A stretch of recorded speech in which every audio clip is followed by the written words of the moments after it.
bugunni sarhisob qilmang, ertani, indinni, 5 yildan keyinni o'ylang, birodar, agar tirik bo'lsak. Bugungi kunda halolni halol demayotganlar, haromni harom demasdan yamlama yutayotganlar. Bugun foizni, riboni umuman e'tiborsiz holatda ish qilayotganlar. Birodar, oxirida gaplashamiz agar tirik bo'lsa. Natijani ko'ramiz, birodar.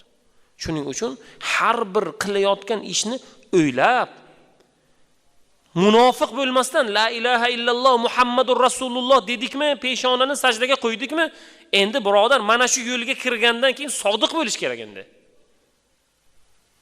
Sodiq bo'lgan holatda amalda bardavom bo'ling. Farududdin Attor nima dedilar? Hozirgacha biz odamlarni tashini, tashqarisini xushbo'ylantiribmiz. Ichi qanday uni? Demak, ichini xushbo'y qilishlik ibodat bilan, taqvo bilan, ihson